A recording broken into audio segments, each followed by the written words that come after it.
Hi all, ಇದು Monday morning vlog. ನಾನು ಬೆಳಿಗ್ಗೆನೇ ಎದ್ದು ನೆಲ್ಲಿಕಾಯಿ ಮತ್ತು ಸ್ಟ್ರಾಬೆರಿ, ಸ್ವಲ್ಪ ಕರಿಬೇವು ಮತ್ತು ಬೇವಿನ ಸೊಪ್ಪು ಹಾಕ್ಕೊಂಡು ಒಂದು ಡಿಟಾಕ್ಸ್ ಡ್ರಿಂಕ್ ಮಾಡಿಕೊಂಡೆ.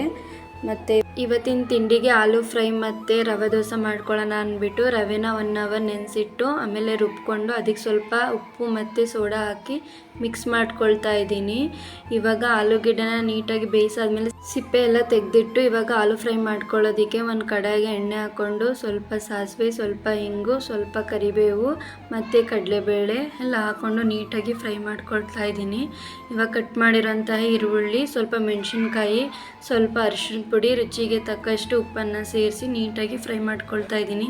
ಫ್ರೈ ಆದಮೇಲೆ ಆಲೂಗೆಡ್ಡೆ ಸೇರಿಸಿ ಸ್ವಲ್ಪ ಕೊತ್ತಂಬರಿ ಮಿಕ್ಸ್ ಮಾಡಿದ್ರೆ ಆಲೂ ಫ್ರೈ ರೆಡಿ ಆಗುತ್ತೆ. ತವ ಬಿಸಿ ಆದಮೇಲೆ ದೋಸೆನ ಹಾಕ್ಕೊಂಡು ಮೇಲೆ ಸ್ವಲ್ಪ ಕ್ಯಾರೆಟ್ನ ಉದುರಿಸಿದ್ರೆ ಆಲೂ ಫ್ರೈ ಮತ್ತು ರವೆ ದೋಸೆ ರೆಡಿ ಆಗುತ್ತೆ. Thank you for watching.